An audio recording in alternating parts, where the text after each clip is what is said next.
I think I mainly hear about people complaining about their work at social functions. It's after work someplace, there's a bar with a few people in it, and then there'll be somebody just unleashing, I hate my job, I hate my work, I hate my boss.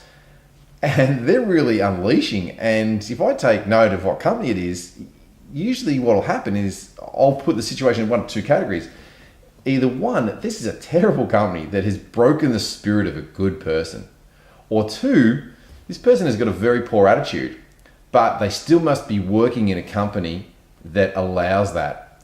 And it's usually probably a pretty average company. Because if it was a great company, that company wouldn't allow them to speak like that. They would have made sure that person either moved out or was involved in things so they have no reason to.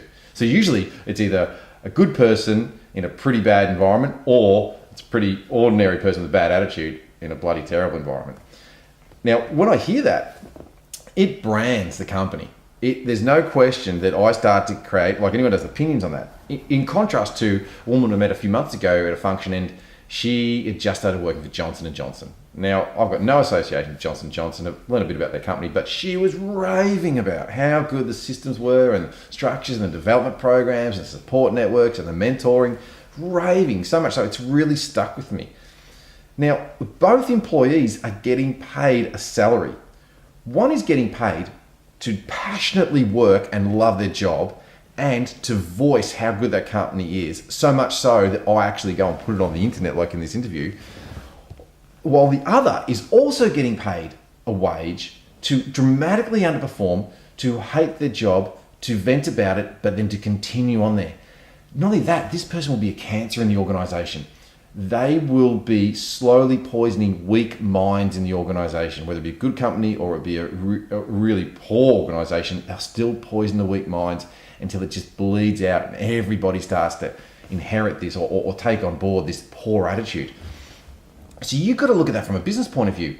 That is so expensive to your company to badly brand you and to also pay them to do it and to pay them to perform. It makes no sense to me.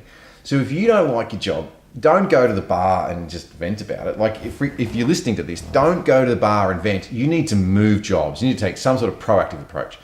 If you're a manager and you have staff that you think are complaining, you've got to take responsibility for that. You either need to move those people out or you need to put something in place so they haven't really got any grounds to say that. You put a few things in place, go, no, it's your attitude, we've got all these things in place and these are good things, you're not fitting in, that's fine. Or you put really good things in place and get them involved. But you've got to take some sort of action. It is so unbelievably expensive. Not only financially expensive, it's life expensive. This is your life. What are you going to do? Keep soldiering on in a job you hate? It makes no logical sense. As employers, we have the opportunity to liberate people's lives. Financially, but also with the way they conduct themselves and the mood they have and what they love. That's what I recommend.